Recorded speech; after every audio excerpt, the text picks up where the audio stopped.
तो जी पुर्तगाल को इमिग्रेंट्स की बहुत ज़्यादा ज़रूरत है। क्या पुर्तगाल फिर से अपनी इमिग्रेशन ओपन करने जा रहा है? तो ये वीडियो आप लोगों के लिए। तो जी हम लोग पुर्तगाल में आए और पुर्तगाल ने हमें रेजिडेंसी दिया, ड्राइविंग लाइसेंस दिया और सब कुछ दिया। और अभी दोबारा से क्या 5 लाख वाला सिस्टम स्टार्ट हो सकता है? दोबारा से क्या आप लोग पुर्तगाल की इमिग्रेशन अप्लाई कर पाएंगे जो नॉर्मल इमिग्रेशन होती है? बहुत ज़्यादा लोग सवाल करते हैं। पहले भी वीडियो है लेकिन अभी बहुत ज़्यादा लोग सवाल करने लग गए हैं, तो स्टेप बाय स्टेप आपको सारी चीज़ें समझाता हूँ।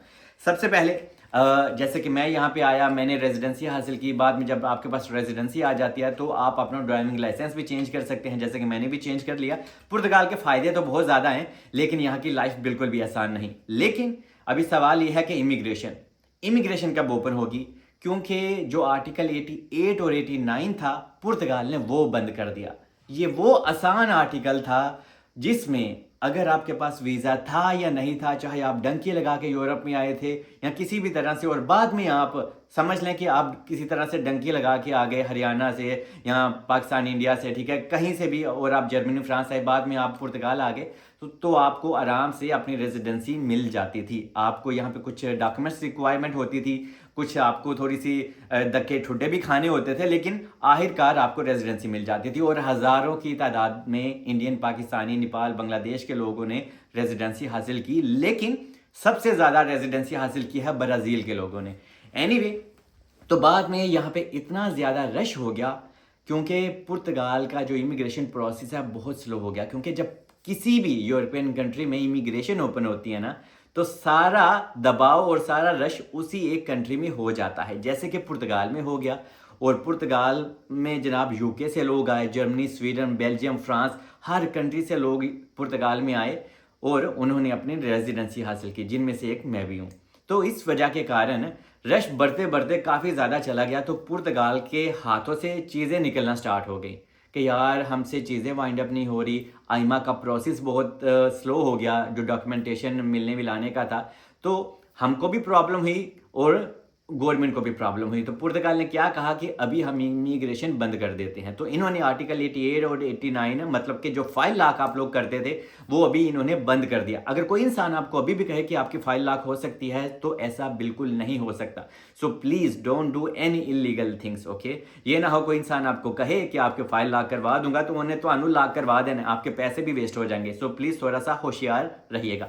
अभी यहाँ पे पुर्तगाल को इमिग्रेंट्स की भी ज़रूरत है। पुर्तगाल में अभी लोग पुर्तगाल को बाय कहना भी स्टार्ट हो गए हैं, जैसे कि बहुत ज़्यादा ब्राज़ील के लोग पुर्तगाल को छोड़ चुके हैं। क्यों? क्योंकि जनाब पुर्तगाल ने काफ़ी ज़्यादा अभी सख्तियाँ कर दी हैं। सख्तियों से मुराद क्या है कि इन्होंने अपनी इमिग्रेशन तो बंद की ही है, लेकिन इन्होंने नेशनैलिटी का लॉ भी 5 साल की बजाय 10 साल पे कर दिया है। पहले हम लोग अपनी 5 साल के बाद पुर्तगाल की नेशनैलिटी अप्लाई कर पाते थे, लेकिन अभी इन्होंने 10 साल पे कर दिया, जो कि बहुत लंबा टाइम पीरियड है। इसी वजह के कारण पुर्तगाल को अभी नुकसान भी हो रहा है। क्यों नुकसान? इसलिए हो रहा है कि जब पुर्तगाल में लोग यहाँ पे नहीं होंगे ना, तो टैक्सेस कौन पे करेगा? क्योंकि यहाँ पे जो पुर्तगीसी लोग हैं वो तो टैक्स इतना पे करते नहीं है। टैक्स आप लोग पे करते हो, हम पे करते हैं और इमिग्रेंट्स पे करते हैं, और पुर्तगाल को बिलियंस में फ़ायदा होता है, ठीक है। तो इसी वजह के कारण पुर्तगाल अभी सोच रहा है कि हम ऐसे कौन से प्रोग्राम लॉन्च करें, वो भी मैं आपको बताने वाला हूँ, जिससे लीगल वीज़ा के थ्रू लोग यहाँ पे आएँ और अपनी रेजिडेंसी पुर्तगाल की हासिल करें और यहाँ पे टैक्स पे करें, और हमारा भी फ़ायदा करें गवर्नमेंट का, और अपना भी फ़ायदा करें रेजिडेंसी पुर्तगाल की लेके।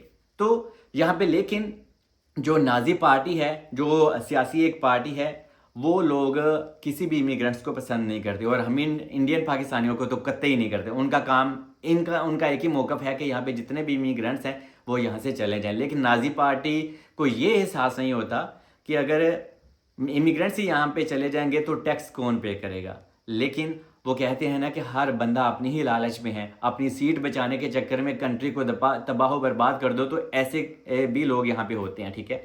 तो नाजी पार्टी जो अंद्रे वंतूरा है वो काफ़ी हाइप भी बनाता है, काफ़ी नफरत भी फैलाता है, लेकिन किसी हद तक वो कामयाब भी हो चुका है, उसको काफ़ी वोट भी मिल चुके हैं, ठीक है। लेकिन फिर भी बदकिस्मती उसकी, वो कहते हैं ना बुरा बुरा ही रहता है और अच्छाई जीत जाती है। तो फिर भी वो कभी प्रेसिडेंट भी नहीं बना और प्राइम मिनिस्टर भी नहीं बना। आने वाले सालों में शायद हो सकता है वो बन जाए, लेकिन फिलहाल तो फिर से वो हार गया। लेकिन जो मौजूदा हुकूमत है वो है तो बहुत अच्छी, और वो चाहती है और वो समझती भी है कि अगर हम इतनी ज़्यादा सख्तियाँ पुर्तगाल में कर देंगे तो लोग यहाँ पे नहीं आएंगे और जिससे पुर्तगाल को बहुत ज़्यादा नुकसान होगा। जैसे कि दुबई, सऊदीया, कतर, ओमान से भी पाकिस्तानी इंडियन फैमिलीज़ यहाँ पे आती हैं, ठीक है। इवन यहाँ पे हाउसेस क्राइसिस भी बहुत ज़्यादा होती है, फिर भी लोग यहाँ पे आके धक्के ठुड्डे खाते हैं ताकि हमें रेजिडेंसी पुर्तगाल की मिल जाए, जो ये वाली रेजिडेंसी होती है। लेकिन अभी सख्ती होगी तो लोगों ने आना ही बंद कर दिया। तो इसी वजह के कारण पुर्तगाल को लोग अभी छोड़ रहे हैं और गवर्नमेंट को बाखूबी पता है। गवर्नमेंट अभी इसी वजह के कारण ऐसे प्रोग्राम लॉन्च करने जा रही है और आपको ये गुड न्यूज़ 1 से 2 महीने के अंदर ज़रूर मिल जाएगी, जिनमें होगा क्या। पहले तो मैं ये बता दूं, आर्टिकल 88 और 89 तो कभी ओपन नहीं होगा, ठीक है।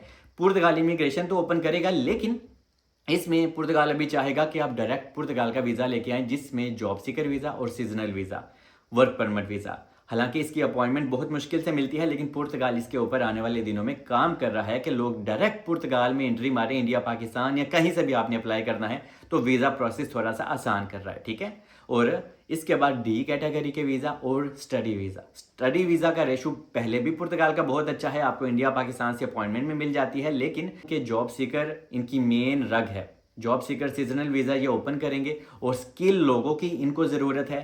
और पुर्तगाल को जनाब कंस्ट्रक्शन की फील्ड में बंदे चाहिए, एग्रीकल्चर की फील्ड में बंदे चाहिए और हर एक फील्ड में पुर्तगाल को बंदे चाहिए। तो इसी वजह के कारण पुर्तगाल अभी स्किल प्रोग्राम भी लॉन्च करने जा रहा है, जिससे डायरेक्ट आप यहाँ पे आएंगे और अगर आप इंडिया पाकिस्तान में कोई भी स्किल रखते हैं तो आपके लिए वीज़ा अप्लाई करना और प्रोसेस करना काफ़ी ज़्यादा आसान हो जाएगा। और इसमें हो सकता है कि आपको किसी एजेंट वगैरह की भी ज़रूरत ना पड़े। और पहले भी मैं कहता हूं कि बहुत ज़्यादा लोग अभी भी आते हैं वर्क परमिट लेके, सीजनल वीज़ा लेके, तो वो अपनी मदद आपके तहत आते हैं, क्योंकि अगर आपकी इंग्लिश थोड़ी सी भी अच्छी है तो आप ये सारा प्रोसेस आप खुद भी कर सकते हो। लेकिन इसके ऊपर मैं अलग वीडियो ज़रूर बनाऊंगा। लेकिन फ़िलहाल आने वाले 1 से 2 महीनों में आप लोगों को गुड न्यूज़ ज़रूर मिल सकती है। तो आप लोग अगर तैयारी कर रहे हैं यूरोप में आने का, तो थोड़ी सी अपनी लेबेंसलॉफ मतलब कि सीवी वगैरह आपकी अच्छी होनी चाहिए। आपकी जनाब एप्लीकेशन, आपका जो कवर लेटर होता है वो आपका अच्छा होना चाहिए। आपने किसी भी वेबसाइट पे जाना है, ठीक है, तो आपने अगर अप्लाई करना है तो जनाब आप फिलहाल इंडीड के थ्रू कर सकते हैं। और बहुत ज़्यादा यहाँ पे अच्छी अच्छी कंपनीज होती हैं, कुछ मैं यूरोपियन यहाँ पे ऊपर लगा भी दूंगा, आप इन कंपनी से भी कांटेक्ट कर सकते हैं। ये कंपनीज नहीं, ये वेबसाइट होती हैं। आप यहाँ पे भी अप्लाई कर सकते हैं, कोई हिडन चार्जेस नहीं होती। अगर उनको आपकी प्रोफाइल अच्छी लगती है, मतलब कि आपकी सीवी वगैरह अच्छी लगती है, आपकी क्वालिफिकेशन, एजुकेशन वगैरह अच्छी लगती है कि हाँ भाई इसके पास स्किल है इस बंदे के पास, तो वो आपकी एप्लीकेशन एक्सेप्ट भी कर सकते हैं और आपको रिप्लाई भी दे सकते हैं। तो क्या पता आपका ये सारा काम फ्री में हो जाए। तो आने वाले लेकिन 1 से 2 महीनों में काफ़ी ज़्यादा चीज़ें आपके लिए आसान हो जाएंगी, क्योंकि पुर्तगाल को हर हाल में इमिग्रेंट्स की बहुत ज़्यादा ज़रूरत है। क्यों? क्योंकि पुर्तगाल में जनाब टैक्सेस सिर्फ आप लोग और हम लोग पे करते हैं। ये बात आप अपने दिमाग में बिठा लें, और इमिग्रेंट्स की वजह से ही पुर्तगाल चलता है।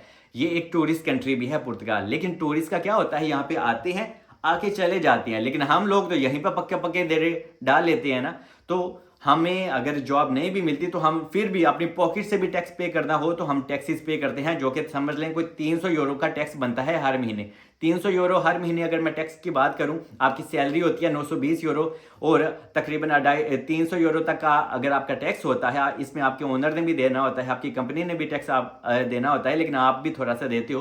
तो दोनों तीनों का मिला के तकरीबन 250-300 यूरो एक बंदे का टैक्स हर महीने का बनता है, जो कि पाकिस्तानी 1 लाख रुपया बनता है एक महीने का। टैक्स की ही अगर बात करूं तो आप खुद सोचें कि पुर्तगाल को कितना फायदा होगा। और इसी वजह से पुर्तगाल को लालच है कि लोग यहाँ पे लीगल वीज़ा लेके यहाँ पे आएँ और यहाँ पे आके रहें और अपनी रेजिडेंसी हासिल करें। लेकिन आने वाले दिनों में हो सकता है ये नेशनैलिटी वाला लॉ जो इन्होंने चेंज किया है, जो ये 10 साल पे लेके चले गए हैं, ये हो सकता है वापस रिवर्स भी आ जाए, क्योंकि इसी वजह के कारण भी काफ़ी ज़्यादा लोग अभी पुर्तगाल को छोड़ना स्टार्ट हो गए हैं। बाकी होप कि आपको मैंने सारी चीज़ें गाइड कर दी हैं और इसमें आपको किसी एजेंट वगैरह की कोई ज़रूरत बिल्कुल भी नहीं है। जो भी करना है आप खुद करें, आप खुद कर सकते हैं। आई लव यू ऑल, मिलते हैं नेक्स्ट वीडियो में। Stay bless.